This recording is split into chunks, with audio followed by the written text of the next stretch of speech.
Hi, I'm Christine Daigle. I'm Jena Brown. I'm Kevin Tumlinson. And I'm JD Barker. Welcome to Writers Inc. So do I look like I put on like 100 pounds to you guys like right now? No, Absolutely. no. No. I wasn't gonna say anything, JD, but I was walking by. My daughter likes to play this game. Like she stands on the back of the couch and like she will jump into my arms. Okay. And like I was walking by the couch yesterday and she's like, "Hey dad, a catch." And like took me totally by surprise. And like I kind of caught her sideways. Like instead of being straight on, I was like standing the wrong way. And like, this was a fun game when she weighed like 40 pounds, but now she's 75 pounds. So like I grabbed her, but I tweaked something in my back. So like I'm wearing a back brace underneath my shirt, which has me sitting up with super, super good posture.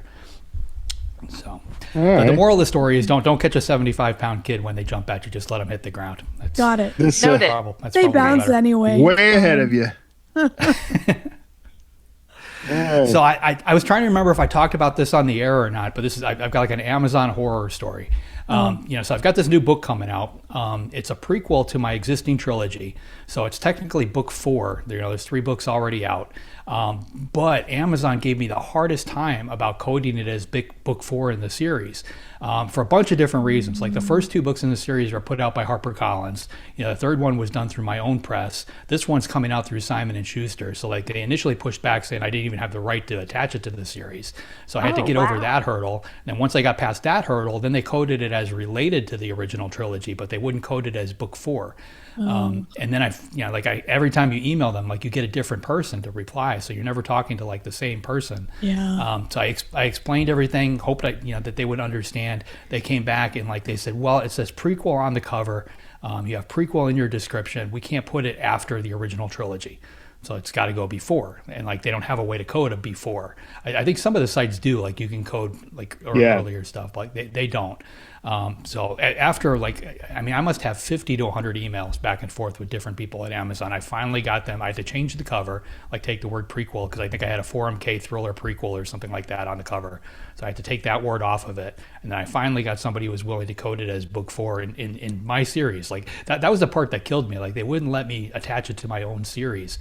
Even though like I'm clearly the author, I'm clearly the publisher, like I've got all the rights, but like they just, whatever checklist they're working on, like they were not willing to cooperate. Yikes. So that was fun.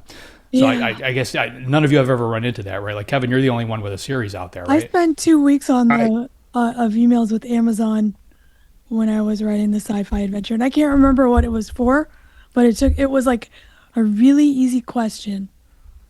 And it took me 2 weeks to get an answer. So I forget exactly what it was. Yeah. The closest I've come to what you're dealing with is I have a series of shorter books, like novellas and short stories that are related to the Kotler books, and they keep trying to make them the next Kotler book. So I keep having to go in and move it back into I had to create a whole new series basically to do that. So it's sort of the opposite of what you're doing.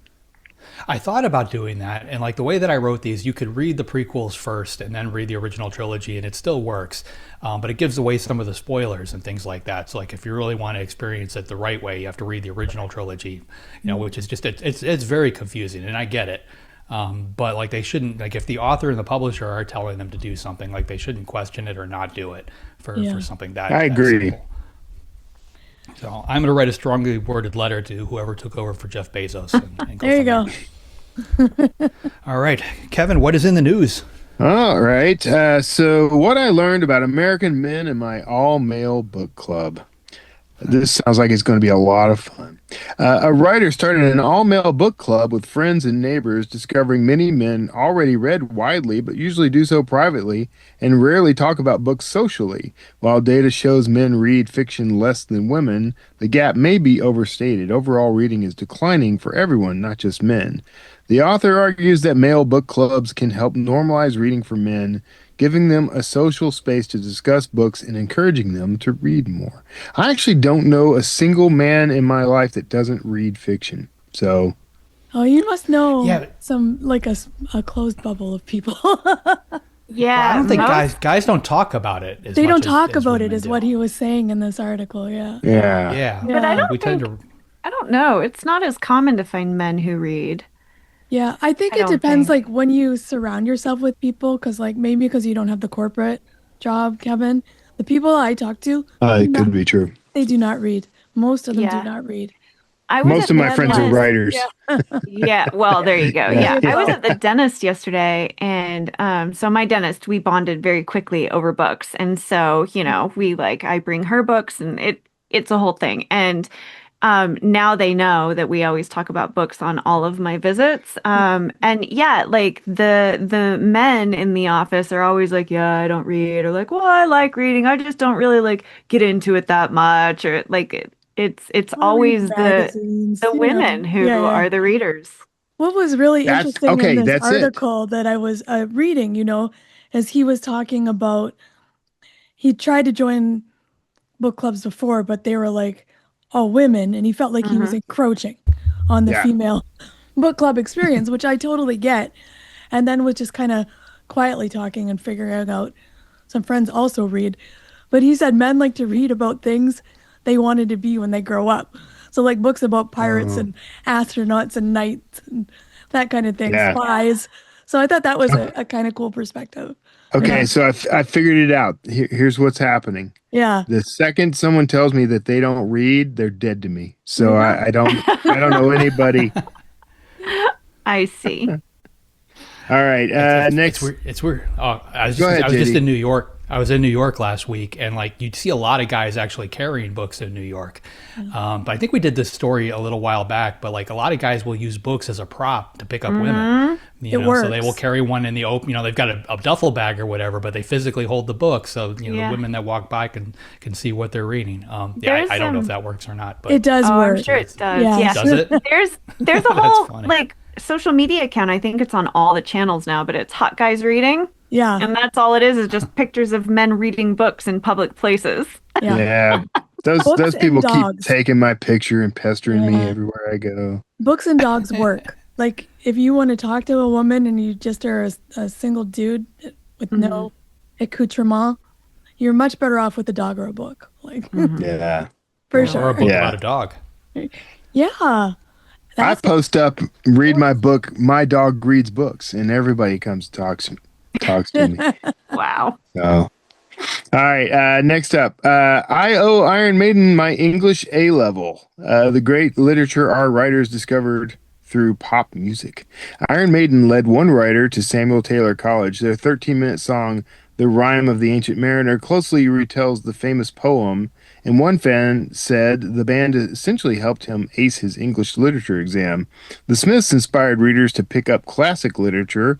Morrissey's lyric in I'm going to mess it up. cemetery. Symmetry Gates. Is it Cemetery Gates? It's written Symmetry. I don't know. That's the way it's spelled. I don't know how it's Okay. pronounced. Symmetry Gates, we're going to say, referencing Oscar Wilde, led one writer to read The Picture of Dorian Gray, along with other novels mentioned in Smith's songs.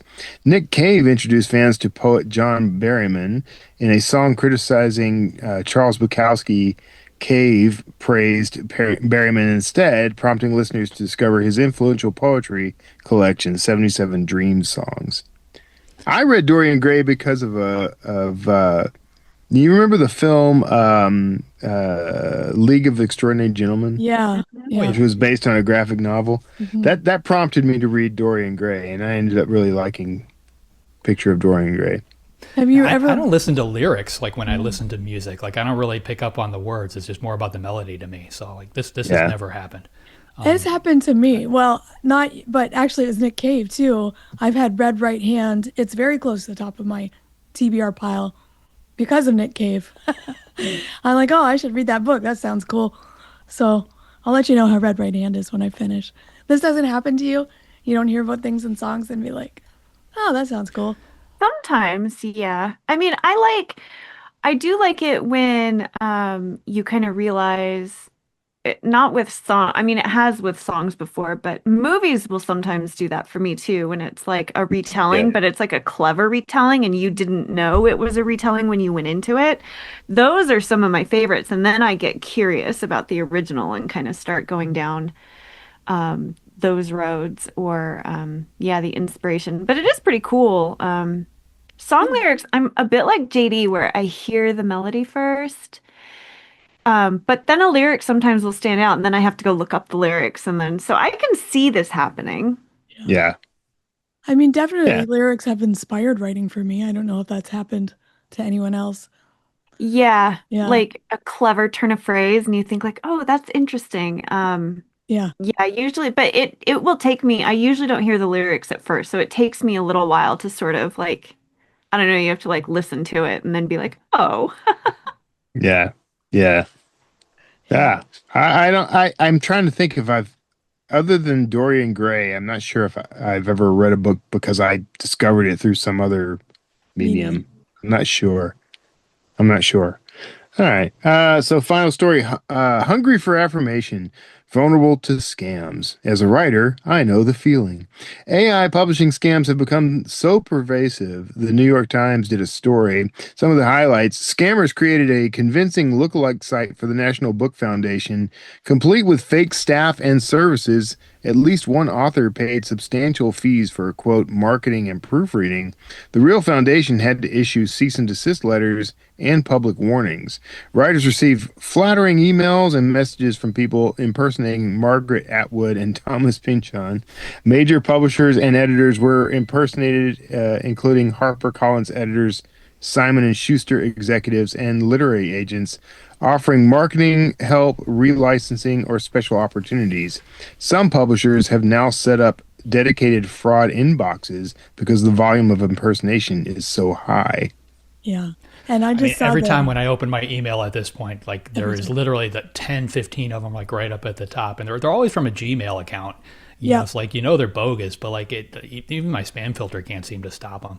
No. Gmail accounts are a dead giveaway. My favorite one I saw on Authors Guild, an author put up, it started, I was sorry to learn of your passing, and then let me market your book. So that's been my favorite one yet. But that's a good one. yeah, and Writers Beware also did like a very in-depth article on the Simon and Schuster impersonation if you want to read more about it. So, yeah. You know what news isn't in the news that I saw this morning is that everyone is losing their minds about the new Court of Akatar? Thorns, Court of Thorns and Roses Yep. book. And it was like, Oh, yeah. my favorite part was Bloomsbury has readjusted their profit projections based on this book. So they're like, oh, we're going to make money now. And it was just so Yeah. interesting to me that one author can influence profit projections like so heavily. Sarah J. Maas is Yeah. a big deal.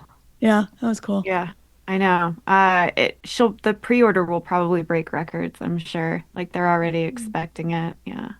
What number is this in the series? 6. Billion. So they're releasing October 27th, the sixth one in the series, and then in January they're gonna release the seventh one. But that series was like kind of like people were expecting it to be closed. Nobody was expecting these books. She's teased it over the last year, but the last one was published in like, what was it, 2020, 2021, somewhere in there. Yeah. So it's been a while, but yeah, by far that's been like her biggest series. People lose their minds over those books. Yeah. You know that manuscript you've been editing for the past year? The one that's almost done, but never quite gets there? Well, right now, it's crying out for help from this episode's sponsor, AutoCrit. Quite possibly the most powerful all-in-one writing platform, AutoCrit puts an entire publishing team in the palm of your hand. Get access to customizable automated alpha and beta readers, plus series-wide story analysis, marketing support, line editing tools that can help you catch the mistakes you miss, and even more, including exclusive craft events only for members. The value is insane, and right now you can grab lifetime access for just one payment. No monthly fees, no usage limits, no caps, no tokens. At AutoCrit, unlimited means unlimited. It's time to finish your book. Start making real progress, escape revision limbo, and publish with confidence story after story. Check out autocrit.com/JD to save 50% on lifetime membership right now. That's autocrit.com/JD. JD, who's up this week? This week we've got Kat Rosenfield on. She's a former reporter for MTV News and a current columnist for the Free Press Boston Globe, Vulture, Wired Magazine, many others. When she's not writing for magazines, she's writing novels, including No One Will Miss Her. Her latest title has been described as Wild Meets the Wife Between Us, and it's called How to Survive in the Woods and releases March 10th. Here she is, Kat Rosenfield. Well, thank you so much for joining us today. I'm really excited to talk to you. Thank you for having me. Yeah. So, we get a lot of writers on listening to our show, along with readers, but we'd like to kind of start at the beginning and go all the way back to your origin story, as it were. How did you get started writing? Oh, goodness. Okay. So, what I usually try to explain to people is that it seemed like everybody else in my life knew that I was going to be a writer before I did. When I was getting married about 17 years ago, my mother got up at the rehearsal dinner and read something that I had written at the age of 9. It was a short story. Some might say a horror story or a thriller. It had all of the elements of the thing. It had God in it. It had marital discord, and it was about a man who wanted to bring he was the mayor, actually, so there was politics too. A mayor of a town who wanted to bring a motorcycle into his house, and the mayor's wife said, no, you're not bringing that into my freshly washed rug. And the mayor was so angry that he would stand out on his front lawn howling at the moon, yelling and screaming. And finally he yelled so loud that God got mad and told the wife, we, up in heaven here, like, we can hear this, we don't like it, you're gonna have to just let him bring the motorcycle inside. And so we did, and that was the end. Oh, and the last line was, and she was never considered a clean woman again. And this was the first story I ever wrote. For a I have, wedding toast. I have no memory of this. And my mother said, and that was when I knew she was going to be a writer. And everyone said, yep, that tracks. But I didn't know. I didn't know that I was going to be a writer. What ended up happening is in 2003, I graduated from college with a degree in fine art and French because I thought that I was going to grow up to be a character in a Jane Austen novel, apparently. The most Obviously, useless set of as skills, you would. as one does, a very well-rounded young lady. And I ended up getting a job in book publishing because I liked to read. And I was a publicist. And I did that job very, very badly for about 2 years. And by that point, I had spent so much time interacting with both journalists and novelists that I understood very, very well that I didn't want to do what I was doing. I wanted to do what they were doing. And I basically pivoted at that point to into freelance writing and said yes to every paid opportunity that came my way. Got a little bit, actually a lot, lucky several times along the way. And 15 years or so later, I turned around and I had managed to scrape together a career. Wow, that's great. I think what you said, particularly about the, say yes to everything along the way, sometimes doesn't get enough credit, particularly in freelance, and then in the book world, where sometimes those opportunities might not be great on paper, but Mhm. end up leading to other places. Did you find that you had to sort of make any of those choices, or was it just like, this is what I want to do, so it's yes, yes, yes? Oh, I mean, I was so desperate. It was 2008 at the point that I was trying to pivot into writing. And so it wasn't as though jobs were exactly easy to come by because the Yeah. economy had just imploded. And I was newly married and freshly unemployed and just, really at sea. And so that year was in some ways sort of a lost year. I was just at home. And my husband finally said to me, I know you've been working on a novel. I know you have a novel in your drawer. Why don't you finish it? This is a prime opportunity to do that. Nobody's going to hire you right now.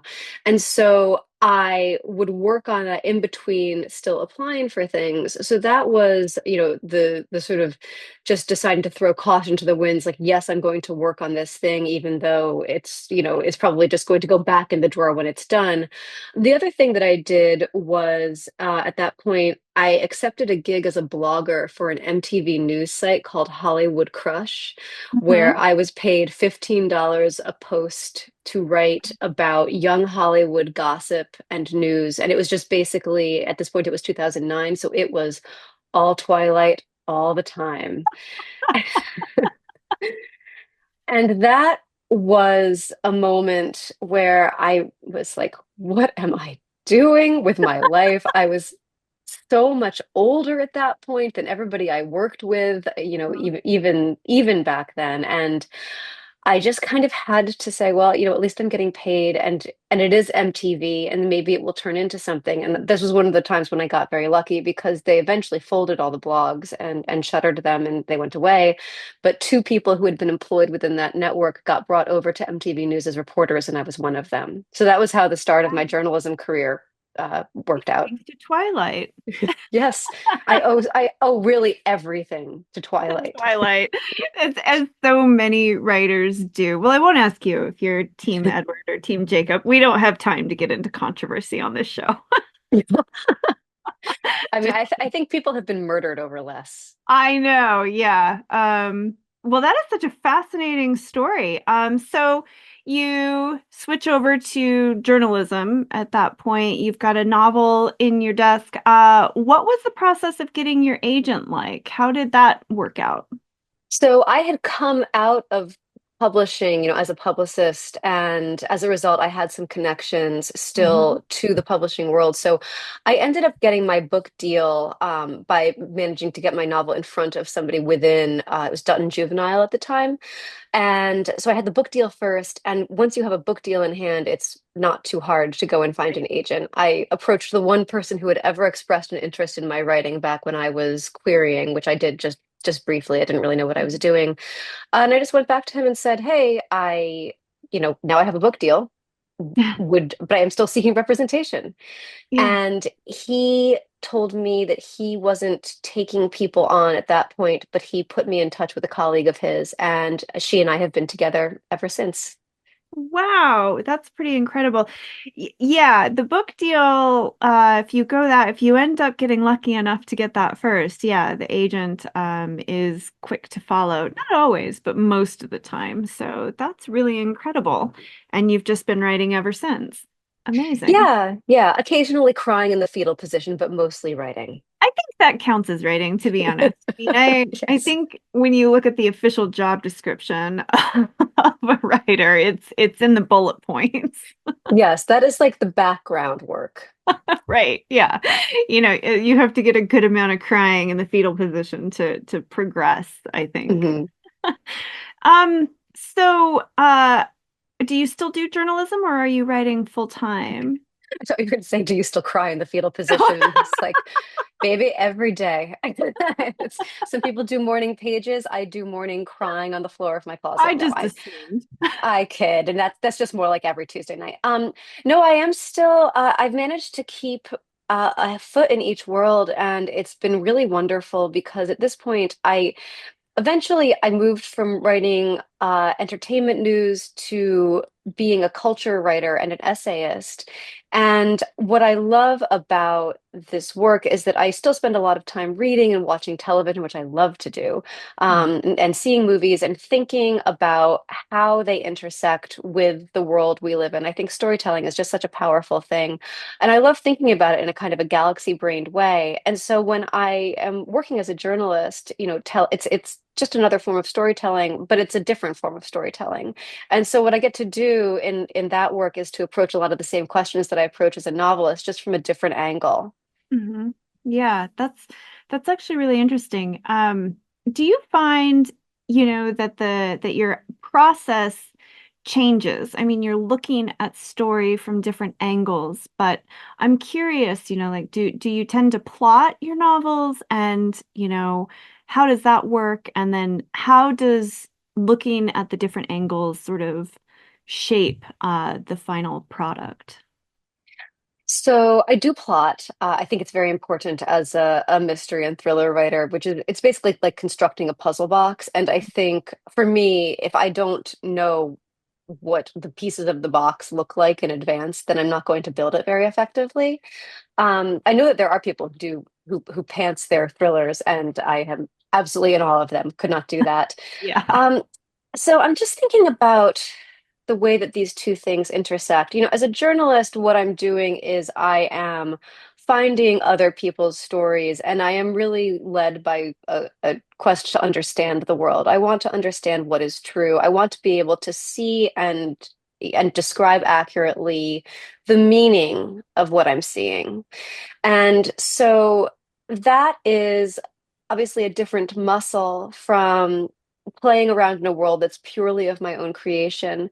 But I do stumble across things in my work as a journalist and as an essayist that I think do help me understand the sort of fundamental questions that also drive every good novel, which is who are we to each other? Why do we do this to each other? Why do we treat each other the way we do? And it's helped me understand human nature in ways that I think pure imagination wouldn't necessarily always serve. Yeah. Yeah, I think that, I can see that having read your latest book, How to Survive in the Woods, which I devoured, by the way. I could not put it down.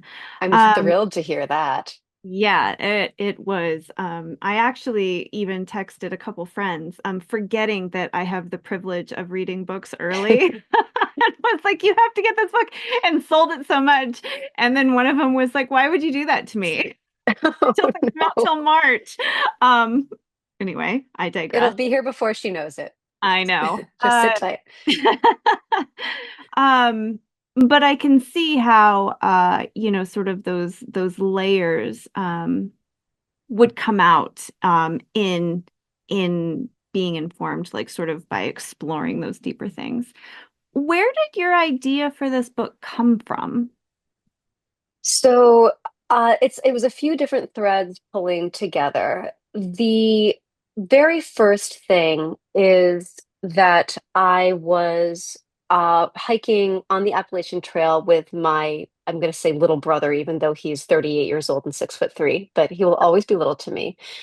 He and I often talk about my ideas when they're really in their infancy, like the first spark of a thing. I'll discuss it with him if I think that it might make a good story. And in this case, we weren't talking because we were hiking on this fairly treacherous stretch within the 100-mile wilderness.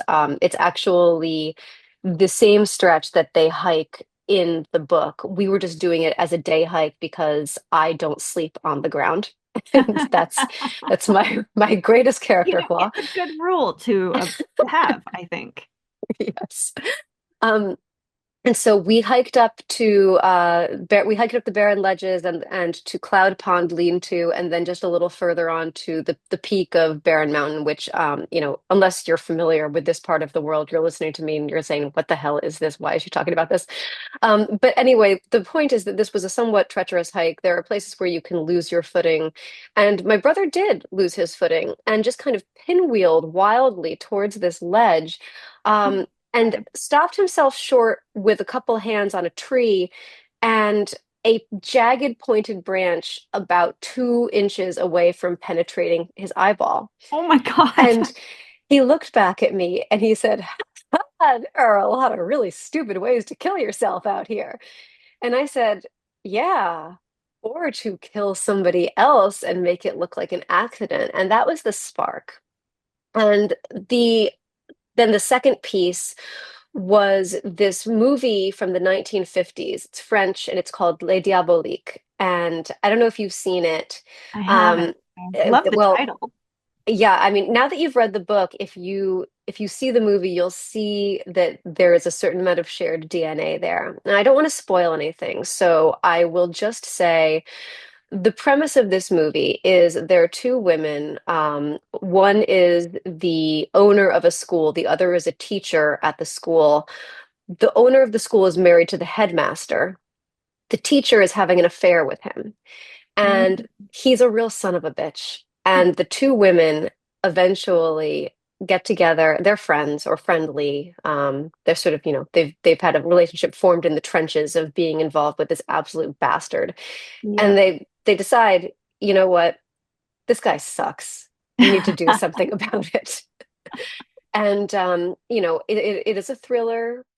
Things unfold from there. I won't say any more, but I was always intrigued by the premise of a wife and a mistress teaming up to get even with a real jerk of a guy. And the idea of setting that in a contemporary setting and putting it on the Appalachian Trail, putting it in the wilderness, because as a thriller writer, the one thing you're always trying to do is get rid of people's phones. Like, where can I Hmm. put them Oh, where they yeah. won't have Yeah. phones or their phones won't work?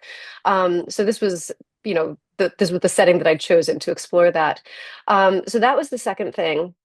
And then the third thing was just that I really wanted to explore and this is something I approach often in my journalism as well, just the question of how we come to identify often as survivors, but in a way that involves making the worst thing that ever happened to us central to our lives and to our identities.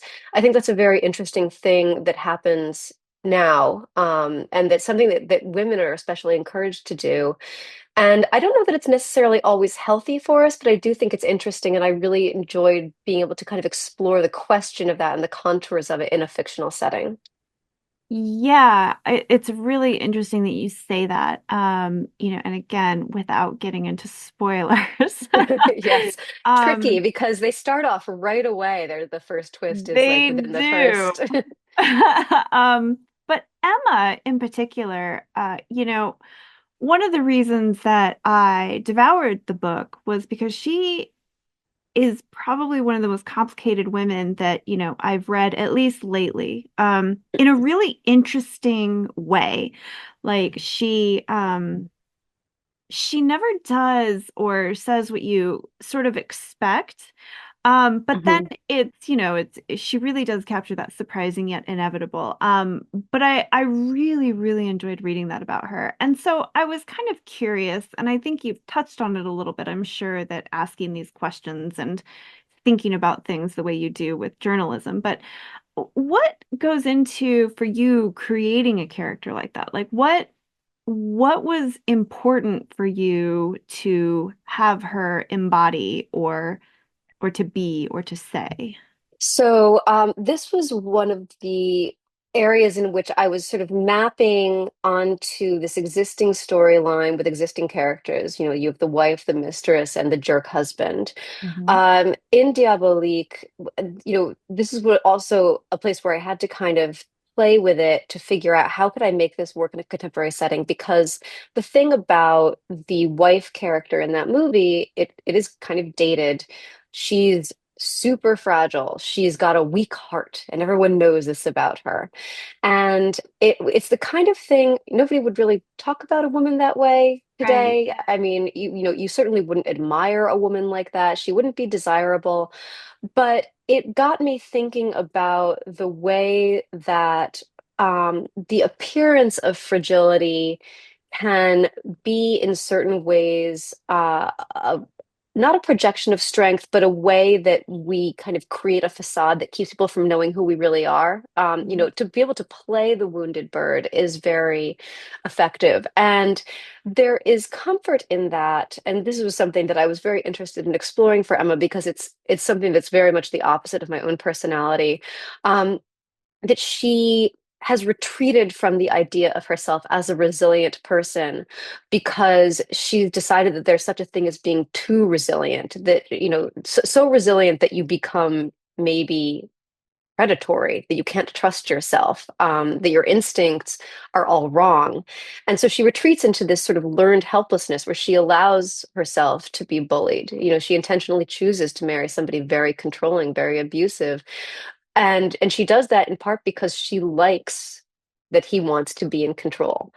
And so that was one of the kind of key things, thinking about survival, thinking about strength, thinking about the different forms that strength takes, Hmm. and the different ways that we kind of process our hardships and our I don't really like the word trauma, but in some cases it's it's accurate.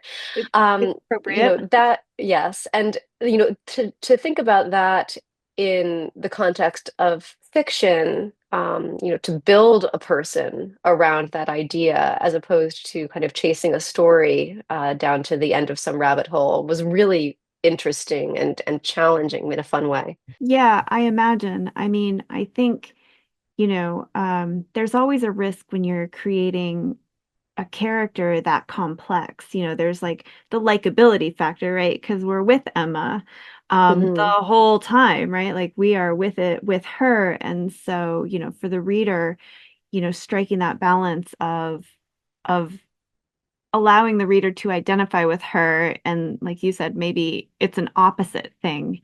Um, I think is really, a compelling thing to do.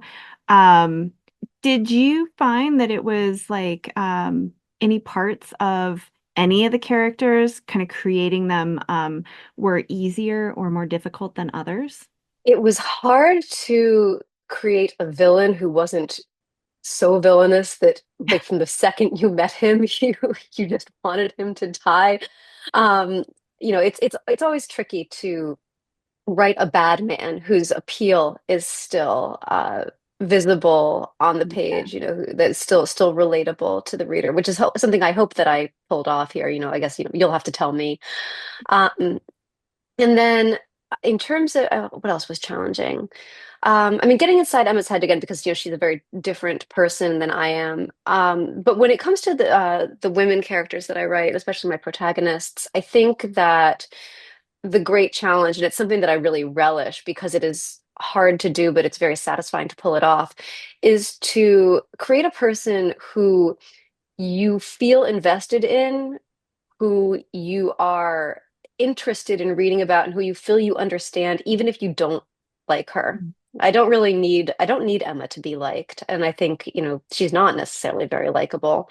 And yet, at least if you understand why she does what she does, that's sort of all you can really ask for. Yeah. Yeah, I agree with that. I do think sometimes we want our characters to be likable too much and sort of understandable is a much I don't know if it's an easier goal, but I think it's a better goal, it, particularly in thrillers, I think. Um, so you know, what, if anything, and I don't know if you write, with this in mind, but do you hope your readers take away from your work? Oh, I just hope they're entertained as hell. That's all I really want. Well, that's a good answer. I mean, yeah, we always want that. So I want to go back a little bit just to kind of your writing process with the plotting. Mhm. And you're plotting this out and you've got these complex layers. Do you, while you're, like, are you kind of doing like the main story beats? I guess what I'm asking is how elaborate does that go into? Because as we've been talking, I just kind of keep thinking about, sort of the books and the surprises and the twists and turns it takes. Um, and so I was kind of curious, just kind of more about your plotting process, and how detailed you go. Yeah, so what I like to do is I will create something that I call a plot map, which is a loose narrative summary, scene by scene, which ends up being basically chapter by chapter of the story as I envision it unfolding. And it's a kind of absolute jumbled mess. It's nothing as formal as an outline or as organized. It's just, here's what's going to happen. I'll include, if there's a line that I want someone to say, sometimes I'll write a little snippet of dialogue that I know is going to go into this moment, something that pushes the characters forward, or I'll make a note to myself, like, this person is experiencing this. I need to like drop in this red herring. But once I have this very loose framework, there's a lot of room within that structure to be inventive and sometimes for the characters to surprise me, or to figure something out as I'm going. In this case, this is something that I don't want to talk about in detail Mhm. because it would be a spoiler, but there's something about the relationship between two of the characters that I learned about as I was going, I was reading up on the backstory of the film Diabolique because I wanted to understand how that was put together and, what parts of that story was I going to kind of recycle, which were I going to discard, what was too dated, what could be, kicked up a notch. Um, and in the course of doing that, as I was researching the original story, it was so the film, I can't remember who directed it. God, I used to know. Um, but it was based on a novel, and I discovered that there was something within the novel that had been discarded for the film. And I thought to myself, oh God, that's juicy. That would elevate this story to a new place in a new way if I bring it back in. And so I did. You Oh, probably know what I'm talking about. yes, I do. I know. Is that tantalizing? Hopefully everyone's really Yes. excited now. Yeah, that is actually really interesting. Um, did you, I guess, the research makes sense, given, the journalism, but also, do you typically, sort of, I guess, the nature of this novel required some research because it's based on that movie. Does that happen a lot with your books and your plot? Like, or is this the first time that you sort of tackled, like, I don't want to say a retelling, but a retelling-ish approach? It's sort of a jumping off point. I mean, there's a point at which if you watch the movie, you'll notice that there are certain beats in common in the plot, in terms of how it unfolds. And then there's also a point at which it just goes completely off the rails and becomes an entirely new thing, which I think is probably, I mean, that's my preferred approach. I don't really want to write pastiche. I don't want to write a straight up reboot. I want to do my own thing. But I Mhm. really like this, just the premise as the jumping off point. And so, I watched the movie a few times. I mean, when I was writing, I'm trying to think. So my second most recent book, No One Will Miss Her, which I don't know if you've read, but that was heavily influenced by a song by the Mountain Goats, whose lyrics I thought were really interesting. Like they told such a vivid story, and so I started using those to kind of like frame the story. So I listened to that song a bajillion times. And so, figuring out, how do I extrapolate from whatever it is, but sort of, if I have a piece of source material that I'm using is part of it. But there's also the research of, I mean, I spent a lot of time talking to survivalists, preppers. There's, a heavy element of that. I talked to people who are really experienced outdoorsmen. I talked to a climbing expert for one scene. There's so much that goes into it. And then there was just, I mean, I spent a lot of time in the woods. Yeah. I imagine it felt very vivid, but I think that that's very interesting. I think sometimes for me the research is sometimes like more interesting, than like what happens just because I think that may be the case for a lot of writers. We like a good rabbit hole, Yes, able to dive deep on that.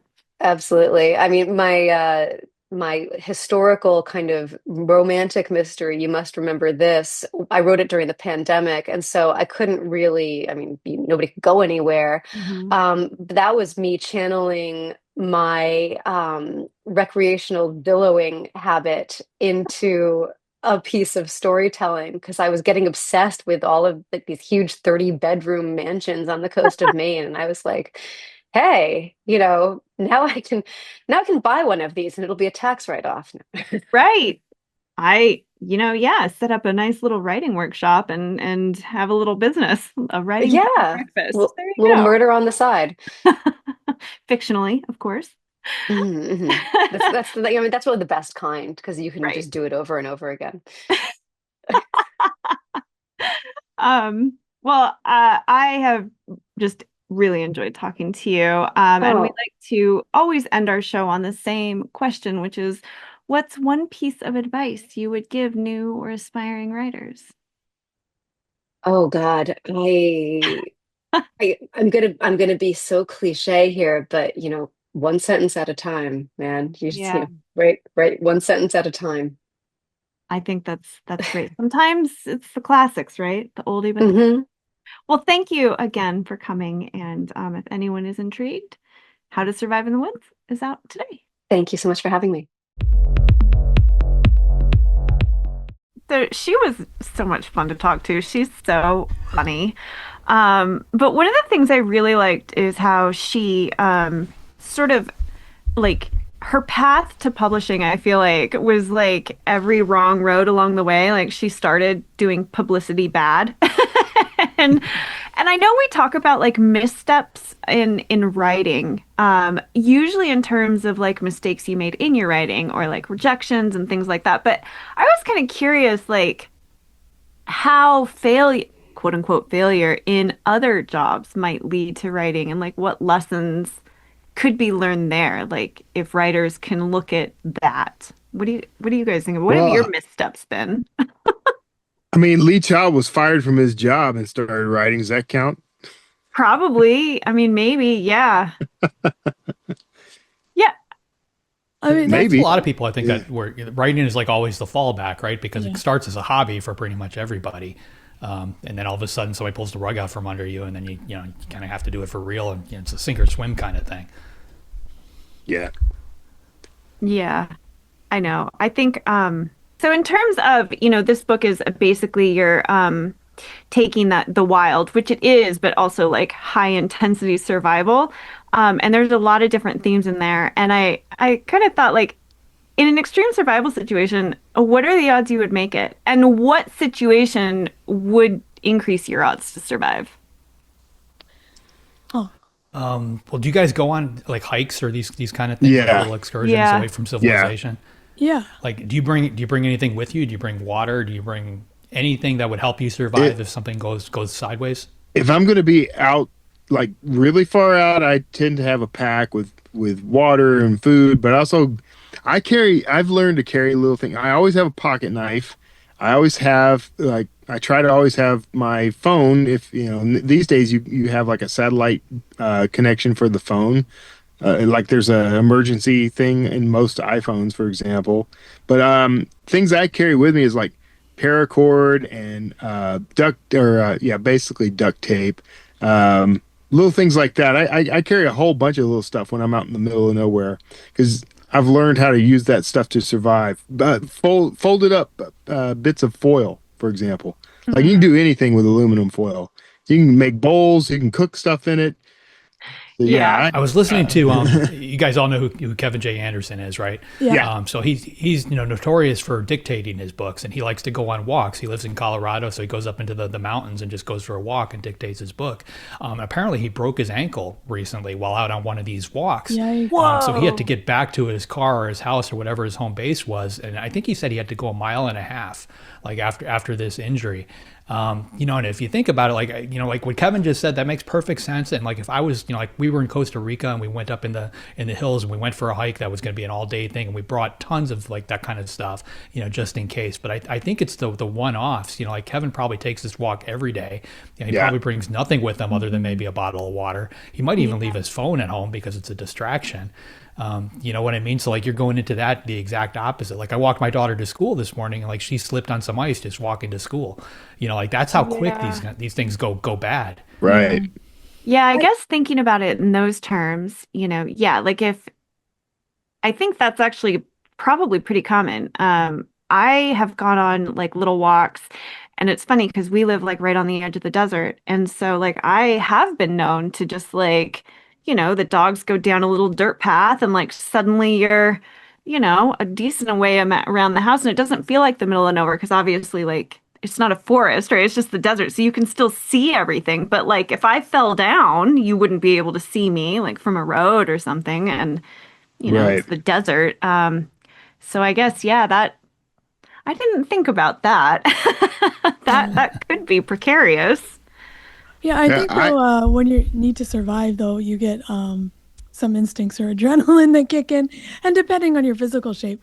I have a friend who is a Marine and told me a story in training, broke his ankle in the first mile of this ridiculous hike that was, I can't remember, in my mind it was like 60 miles, but it might have been somewhere between 20 and 50. But he had to walk the rest of the hike on a broken ankle. So, because they're like, tough luck. You want to like make it, get up and walk. Wow. So I was like, wow, that really just to me was like in survival situations, sometimes you do more than you think you're capable Yeah. of. Yeah. Yeah, I Look, don't know. your best strategy in an emergency situation is to first stop everything, slow down, and Yeah, take an assessment of everything that you have with you. Because the first thing that generally happens when you're in like an emergency or a survival situation is people kind of freak out and panic, and they start running, in the direction they think will get them back to home or whatever. It's really important to just stop for a minute.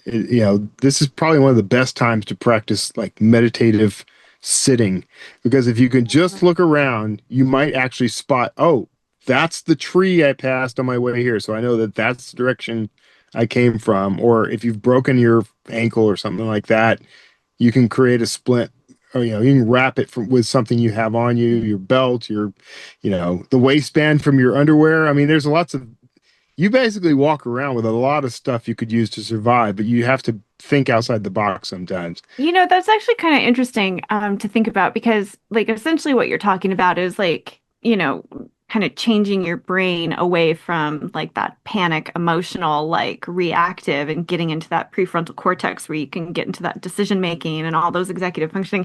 And I think it's really interesting, especially like this book is a thriller, right? So I guess, an interesting way to look at how to create that tension in writing would be how to not let your character, like the what would have to happen to like keep escalating that emotional reaction, Yeah. which she did here. But I guess I've never kind of thought about tension and plot like kind of in that way, like how to keep your character in that emotional reactive state versus like the I'm capable, I can do this, I can problem solve state.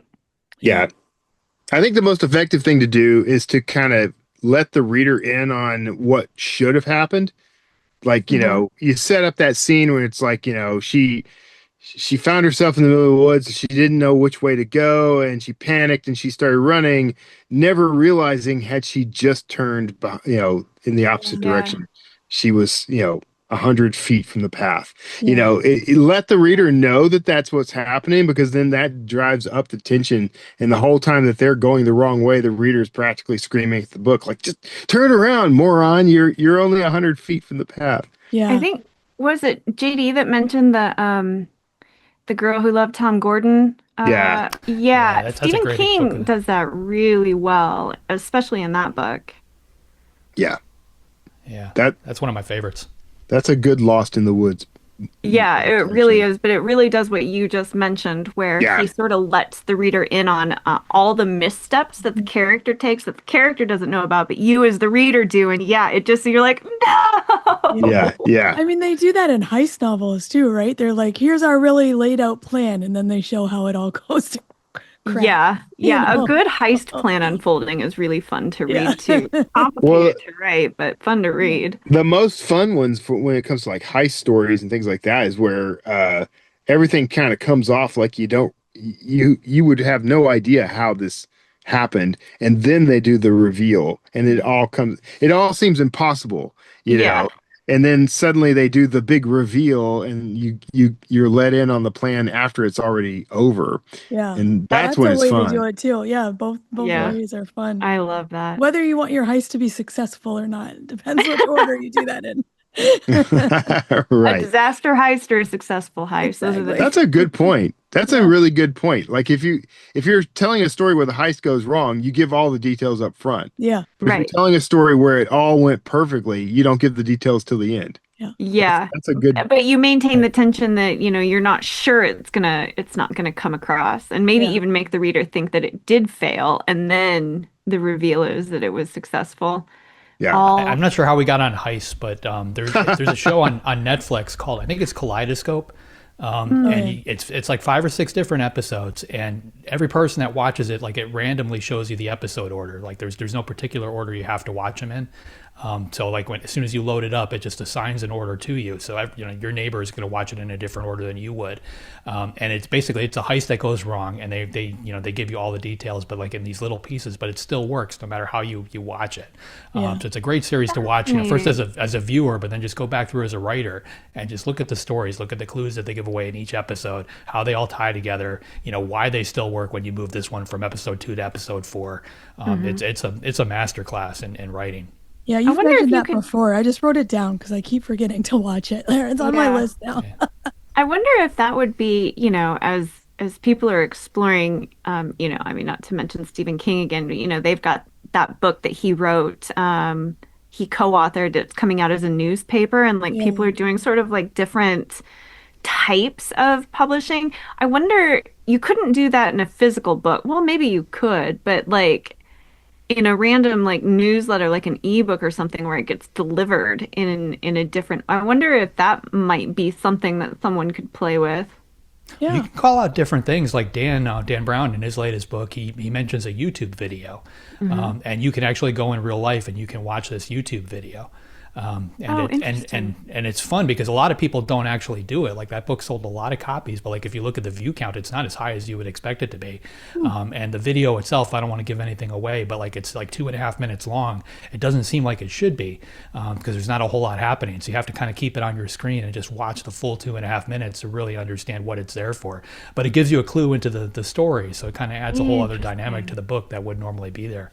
That is interesting. Like, what's interesting about that to me is the reader probably doesn't even realize that that's a real life thing, because you're just not used to it being. I know Dan well enough to know he wouldn't throw it in the book unless it actually meant something. So I logged in, but I think a lot of people just glance right over that. It's almost like hearing 555-1212 phone number or something.